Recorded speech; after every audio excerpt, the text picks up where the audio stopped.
The CEO of the world's biggest running organisation is resigning. Let's talk all about it. Russ Jefferys has been involved with Parkrun for over 10 years, and in that time he's seen enormous growth, huge controversies, and a period of over 1 year when there were no parkruns at all. Being the head of such a huge organisation is bound to be stressful, and I'm well aware of the weight of responsibility that comes with such a position. Russ has undoubtedly come into conflict with many a Parkrun user, and you just can't please all of the people all of the time. Over the last 10 years, Parkrun has seen unprecedented growth, with thousands of new Parkruns being added and many countries hosting their very first events. This has led to criticism that Parkrun is being run more as a business than a community resource. That in many ways Parkrun has become just like any other business, concerned with growth and profits over and above the quality of the service that it offers. Nowhere was this more evident than in the words of founder Paul Sinton-Hewitt, who stated last year, "For each of the disgruntled participants, whether they are a runner, walker or run director, if they leave Parkrun, there will be another 100 runners there to take their place." Rarely have I been so shocked at a blatant swipe at existing users and volunteers, no less, by an organisation's leading figure. On the flip side of this, of course, I'm sure Russ would want to point out that the growth is an overall net positive for public health and well-being, with thousands of people around the world benefiting from getting outside, moving and interacting. Because that is how HQ want you to view Parkrun. Not as a race, not even as a run, but as a community event which encourages people to get outside, move around and interact with each other, providing both physical and mental health benefits.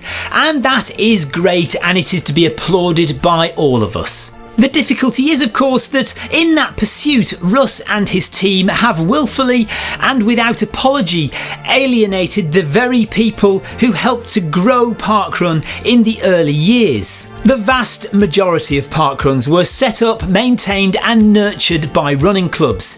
The core of Parkrun's volunteering teams were running clubs.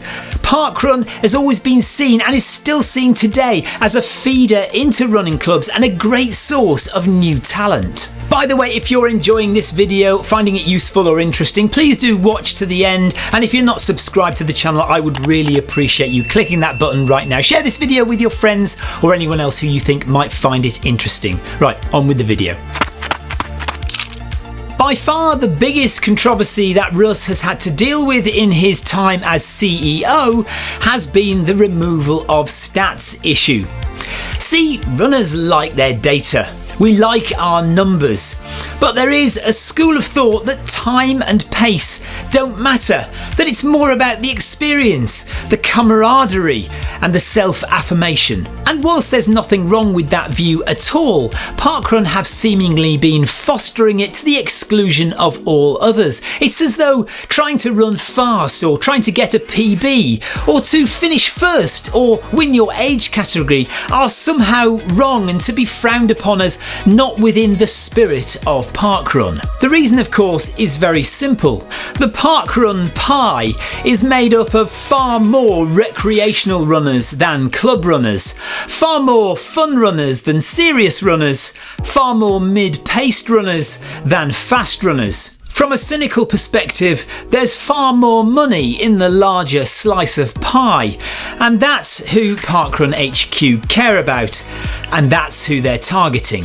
They will sell far more t-shirts, get more funding, more sponsorship and more social media exposure if they focus on the recreational fitness market rather than the core running community. And you know what, I really wouldn't have a massive problem with that if it weren't for, in doing so, they're trying to erase their history, shunning running clubs who built Parkrun and pretending Parkrun was never a time trial and isn't even a running event.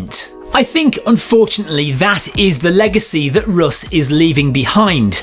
No one knows or agrees what Parkrun's identity is anymore. No one knows the rules. Faster runners take part at the risk of mid-pack and slower runners looking on scornfully at them.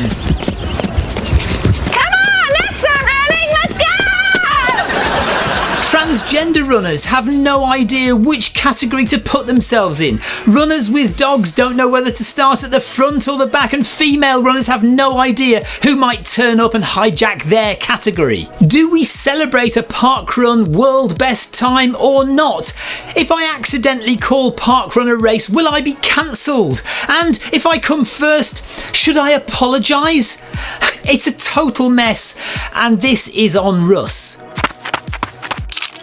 In my view, Parkrun is a running event. Always has been, always will be. Runners will run as fast as their ability or their desire dictates, and it's as simple as that, and it shouldn't need to be made any more complicated. Everyone is welcome at Parkrun, but at some point you have to take the first step. You have to overcome your nerves. You have to embrace the unknown. Accept that you are likely not going to come first, but you almost certainly won't come last either.